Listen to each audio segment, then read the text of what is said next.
welcome to the Pot of Gold podcast, where parents and entrepreneurs alike turn hustle into freedom and build businesses designed for life, not just profit. Today's guest is David Feynman, and he is the co-founder and CEO of Viral Ideas, a Philadelphia-based productized video editing agency that makes creativity simple, impactful, and scalable. Over the past decade, Viral Ideas has directed, produced, and edited thousands of videos for brands such as eBay and Johnson & Johnson, proving that great storytelling can be both artful and repeatable. David's entrepreneurial streak began in high school, where he organized a community half marathon from scratch, learning early how to marry logistics with compelling promotion. A few years later, he launched the Zombie Run, one of the first nationwide 5K obstacle races that gamified fitness by immersing runners in a post-apocalyptic chase. Both ventures cemented his knack for creating experiences that spread organically online. He has since grown Viral Ideas into a 7-figure operation powered by a global team of editors, project managers, and AI-enhanced workflows that transform raw footage into scroll-stopping content at speed.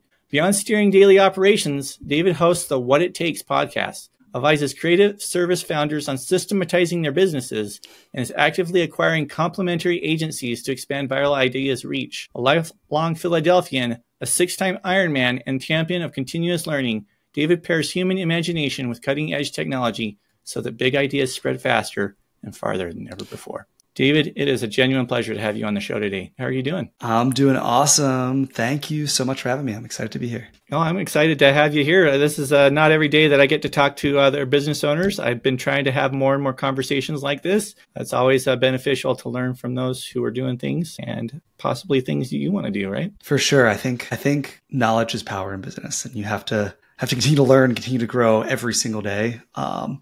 To learn what's out there and what's next. Well, from your intro, you started in high school with your whole entrepreneurial bent. Did you serve as or work in a traditional job, or did it always just kind of go straight from high school into trying to figure out how to serve the world? So I'll give you a little backstory. So I actually started my first business when I was 16, and I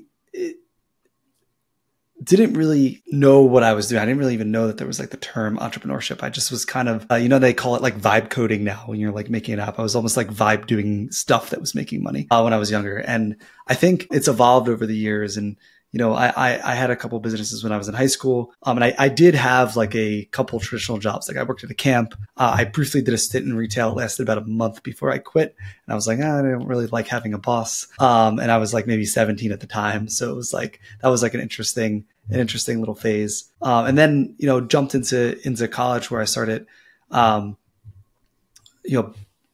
and sold a business. And I actually thought my entrepreneurial journey was going to end there. I thought I was actually being recruited by a large Fortune 500 business to go work there. And I'm in the second round of interviews, and I remember getting off that call and saying to myself, there is no way I could work and do this in this environment. Like this seems like this seems like a trap for me. This seems like not something I want to do. And simultaneously, I was working on building my own business. Like I had built a customer base, and, I didn't think it was going to be anything serious. I thought it was just some extra beer money for college. So I, started building that foundation. As soon as college ended, I was like, all right, well, what am I going to do with this? And it sort of happened by accident that I got like one really, really nice sized contract at the time. One of our clients put up $9,000, and it was enough to like kind of really kickstart things a little bit more than the beer money. I had a business partner who we're still business partners with today, Zach. And we said, all right, like maybe we could just like turn this into a business, incorporate it, and like start working on it. And we did. We started with that one client. And that's how it started. It really kind of happened, not on purpose and not with any thought. I was almost like I was, again, like vibe building. I started like, getting a couple of things, putting a couple of things together. And all of a sudden that, coming out of college at 21, I had this business and started to make money. That's really cool. And it's interesting that you framed it that way, the vibe coding. I found that anything above zero, as long as you're constantly making deposits, compounds over time. For sure. And so this is a perfect example of exactly that. You kind of started playing around with things, figuring out what works, what doesn't. And eventually it built upon itself and you were able to make something out of it. So I really like the way that turned out. I think looking back, there's so much I know now about, when the next thing comes around, like it's going to be a lot more methodical. But I think as a young guy that didn't have much expenses and didn't really have much to lose, it was very easy to do what I did back then. But I could also live on $500 or $600 a month. So it was like our beginnings were a lot easier to do than if I was to start something now. It would have to come with a lot more thought. And I think as the business is built, I've taken it almost as like a product beat approach, meaning every evolution of the business has formed more of a productized service, and it's come down to more of a core offering. And the tighter the core offering has gotten, the more customers we've been able to serve. So every time we have evolved the business and every time the business has grown up and professionalized over the years, it has become a stronger entity. And today we're 40 people strong and have hundreds of customers that work with us every single week. Incredible. Well, it's definitely interesting to see how different people move into their position or their role in life. I didn't really expect to be a podcaster even 2 years ago. So it's funny where life leads you as you try to do the things that you're looking to accomplish. And you're going to have failures along the way. There's ups and downs. I like that you mentioned that there wasn't a lot of risk when you're first young and starting out like that. You could make a lot of shots on goal without having some kind of detrimental loss. I mean, you probably didn't have kids or a house to lose or all these other things that other people might be considering. What would you say to the people that do have those things to be concerned about? I think in thinking about starting things now, I think about the equation as risk first, right? So what am I doing to protect my downside, and then what's my upside? So at this point, like whatever moves I'm making are thinking about how am I going to keep that downside protected and keep growing as well. Like, not that I'm not taking risks, but I think it becomes tougher as you have more obligations to take those risks. For example, like, I don't have children yet, but I have a fiance and we have a house, right? So there's only so much risk you could take when you have certain things. So you have to kind of look at your bottom line. Like for me, like I would look at like, hey, what do I need to bring in per month to keep my life where I want it to be, and then make sure whatever venture it is bringing that in. Or maybe you could take on something that could fill some other time and bring you in revenue as you're starting to go in. Or maybe you set aside some money to say, hey, I'm going to try this for a certain number of months and, go all in on it in that way. So, I think, and like, I'm curious your thoughts because I know you're a dad, and like, I'm curious like how you think about risk. I only can speak from experience of, where I'm at in life, right? Like, and like how I think about it, but I'm curious how that comes to be when you have kids and responsibility and things like that. Definitely. Grow. It's interesting. I actually got to be more willing to take risks after I had children. I was very conservative, didn't want to take and put my feet in the water. I was stuck in analysis paralysis for a long time. But once my son arrived, I was like, okay, now I have a responsibility. I have a duty to make sure to figure out how this works. Because before, there was no real incentive. I don't know if I'm explaining that very well, because now if I fail, it impacts more than just me. And so it almost creates a pressure cooker for you. That breeds. Yeah. So there's a pressure from behind, not just a desire for more. Yeah, that makes a ton of sense.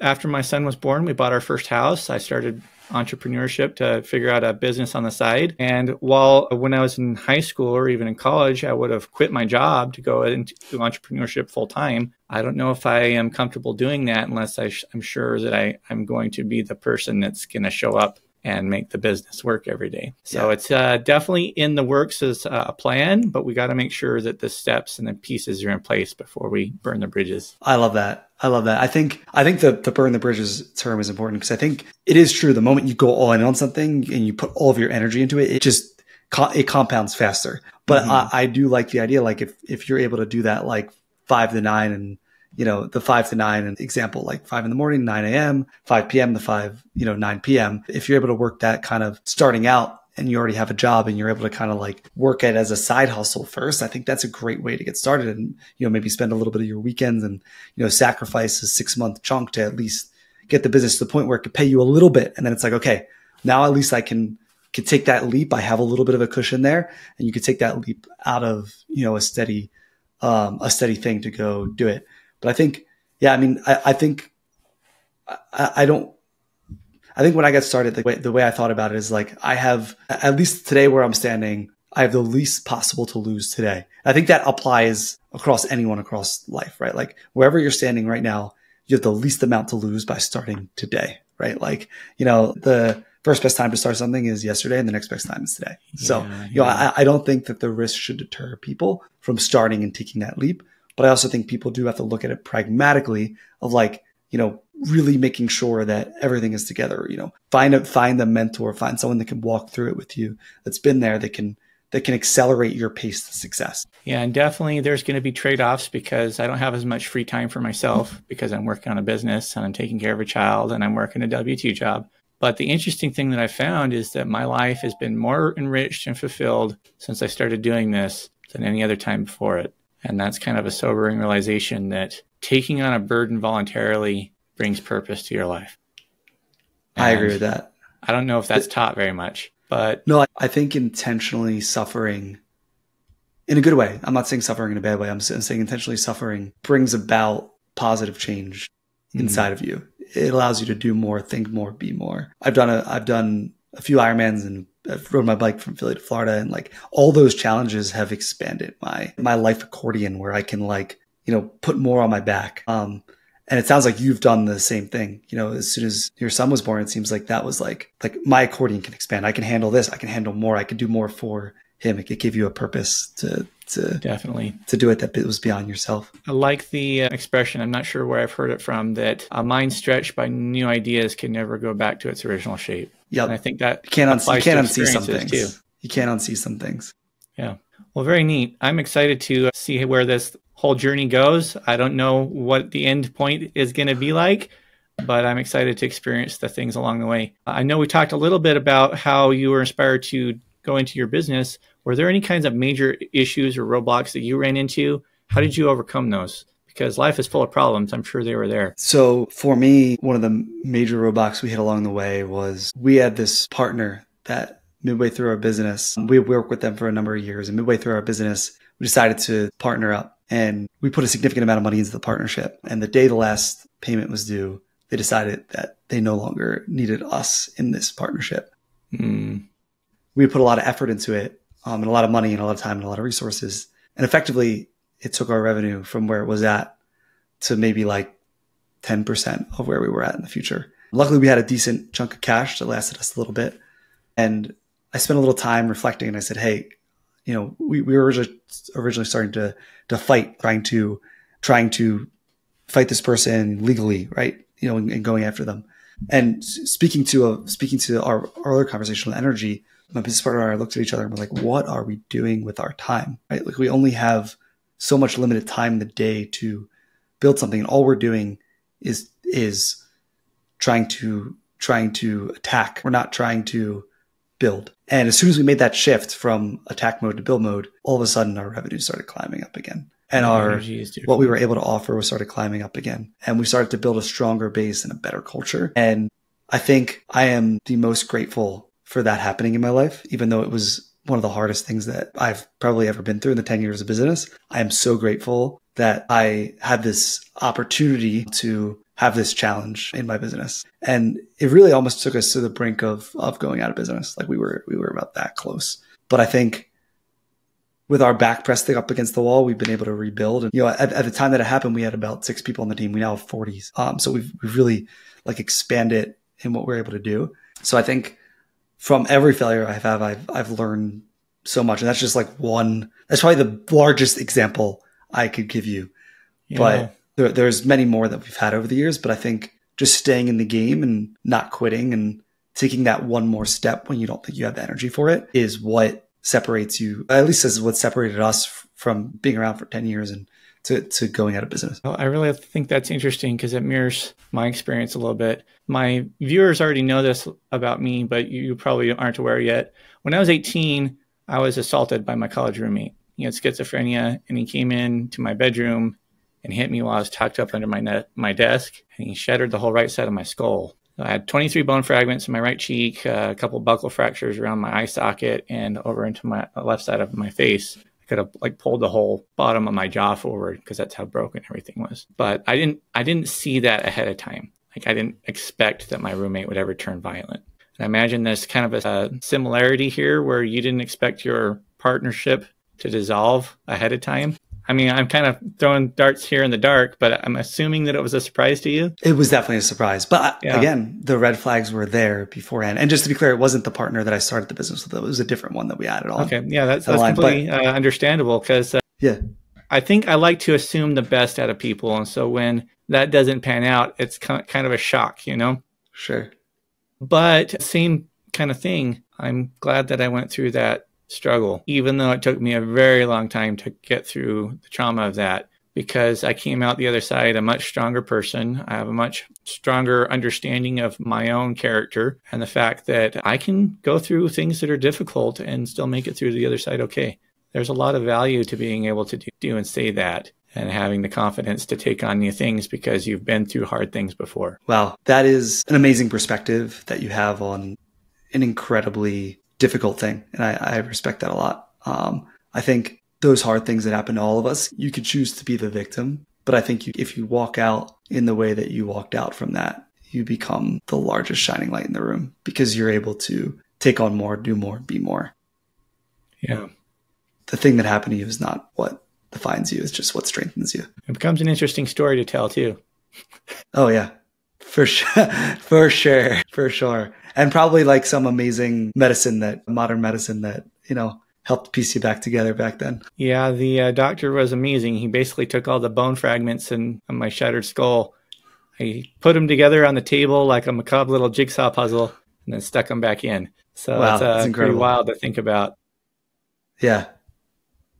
But okay, we've talked about problems. We've talked about the problems that you kind of faced as you were building your business, some of my life problems. What are the kinds of problems that you solve for your clients? The main thing clients come to us with is time and quality, right? So our business creates videos at scale for companies, and a lot of companies want to make videos. A lot of people want to make videos, but they don't have the time to make them, and they don't have the expertise to make them in a good quality. So we've over the years built up a really quality solution for people to come in with raw footage, and we just spit out an edited video on the other end. So essentially, it's become almost like a productized service, and we've applied a lot of efficiencies to our business that allow us to do things better and faster. For example, like with the rise in technology, like it's been happening for years, but I mean, I'm sure you've seen it as well, and everyone listening has seen it as well with the rise of AI. It's like, it's amazing what can be done now. And I don't think we haven't feared it as a company. We've looked at it as a gift in productivity. So we kind of take it on and we're like, hey, we're going to be the most effective we can be with technology.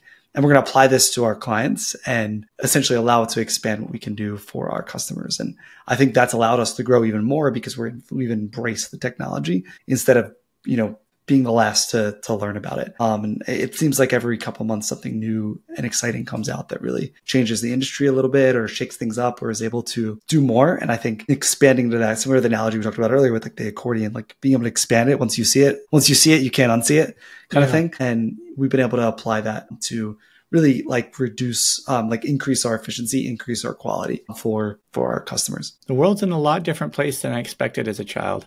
I thought things were cool, like the advent of the internet. I was around for Google, those kinds of things. But just seeing the speed of the progression has been kind of phenomenal. And I was thinking about it earlier today, people like the Wright brothers who basically flew a bicycle for the first time to now. It's only been less than 100 years. And now we're catching rockets that flew into space and to come back down. We've got these AI machines that are allowed to take all of this data and spit it back out in productive ways, almost like a super fancy calculator for all kinds of problems, not just math problems. I'm kind of trying to look for the word here, anxious but excited about what the future is going to hold.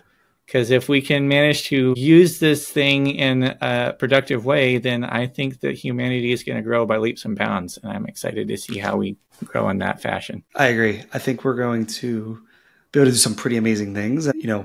I just encourage everyone to try it and use it on their day-to-day basis, embrace it. It is a change. It's here. It's coming. Technology is evolving very, very fast. But just, once a week, try to play with some new tool. A lot of them offer free trials. Just get on there and just dive in to learn what this stuff can do. Don't be afraid of it. Don't be afraid, hey, this could take my job, because it is going to change jobs. It is going to take jobs, but don't look at it from that mindset. Think of it, what can I do with it to enhance what I'm doing on a day-to-day basis? And how can I use it to improve my life? Otherwise, what was the even point of technology being created in the first place? Like it's all, evolving to increase our productivity and increase our quality of life. Exactly.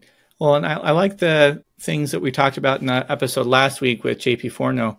He talked about how it doesn't matter what type of new technology is implemented, the landscape changes, but the bottlenecks shift. And so human beings and the labor that we provide are always going to be focused on learning how to resolve those bottlenecks. And that's something that AI can't figure out as well as a human brain that's more dynamic. And so, yes, you're going to have to learn new skills, but we're always doing that. So don't get so caught up in the anxiety about it. Learn the new skills. Take it as something that can be enjoyable and expand and grow. 100% agree. Well, I'm excited to see that. What do you think that the future of your business looks like considering these changes? For us, it's really embracing that technology to give our clients more with less. So essentially we offer, really quality video editing for our customers. So for us, if we can use technology to increase that quality, it's a huge win for us. It's a huge win for our clients. So I see the future of humans meet technology in one amazing partnership, if you will. And that's how we've been building our business over the years. And that's how we've been winning for our clients. So I don't see that stopping. So I think that's the core pillars for our business. And, I think if we stick with that, we'll continue to grow. Well, and if you think about it, through all human history, we've had a symbiotic relationship with technology. The form of that technology is just grown and changed over time. If you really like I read a lot of history books, and if you go back in history, right, everyone has always feared the next new piece of technology. Like if you go read the headlines for when the TV came out, when the color TV came out, when the first cell phone came out, go read the headlines. It's like everyone is like, this is the scariest thing. This is going to ruin everything. And look, we're here now. And like over the years, from the caveman days all the way up to today, the quality of life has improved over time. There's no better quality of life than today. As a net average impact across the world, there's no better time to be alive than today in terms of quality of life. I'm an optimist, so I believe that that's only going to get better. So like quality of life is only going to get better as technology improves. I think we figured out how to rub two sticks together with fire, and then the technology improved, and now we click a lighter like this, right? Yeah. So if you look at any piece of technology, it's improved, right? The first mode of transportation was a horse, right? When cars come out, go read the first headlines for cars. Like right now on your phone, Google, the headlines for when cars first came out. And people were like, oh my God, this is going to ruin everything. What about the horses? And same thing with the tractors, right? With the farmers, go read the headlines. It's going to take farmers' in every industry and every kind of walk of life. Yeah, it applies to everything.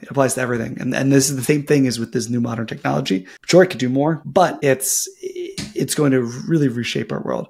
And obviously there's always a period coming after that new technology where there's an evolution, there's a shift, and stuff does get caught in that crossfire of it. And there are people that will get caught in that crossfire, and it's tough.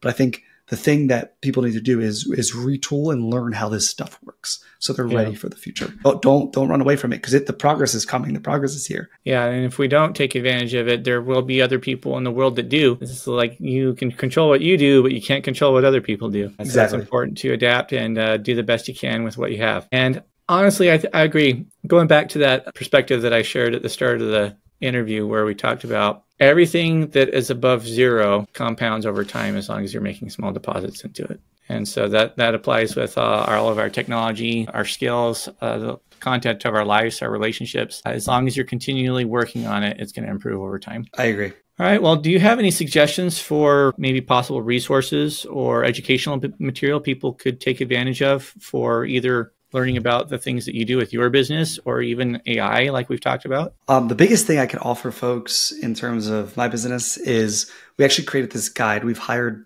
editors over the years, and we put together this 40-page guide on exactly how we, like the playbook on how we hire video editors. So if you're looking for that, it's amazing. It's actually, we've spent like hundreds of hours in putting this together, and it comes from our existing playbooks that we use in our company to hire the best video editors in the world. So if you're interested in that, just DM me. Happy to hook you up with it. My Instagram is David Fineman, pretty easy to find on there. So happy to send that over to you if you DM me guide, and I'm happy to share that with you. Very cool. I really appreciate you providing that with my listeners. In fact, you guys, I'm going to go ahead and make sure that is a link in the YouTube description, so you can reach out to David and go ahead and just tell him pot of gold when you reach out to him, so he knows where you're coming from. And then the other thing that I want to emphasize for people, so you understand, things like this resource that he's offering actually take a lot of work to put together. So definitely reach out and take advantage of it, because it's going to be very valuable to have to be able to find what you're looking for to improve your media content. I appreciate that. No, I appreciate you. Definitely. I want to make sure we take care of everybody who's listening. The whole point of this is to help people who are looking to leave their W-2 and become an entrepreneur. So this is going to be able to help those guys. Beautiful. Well, is there anything else you'd like to share with the audience before we end the interview today? No, that's all.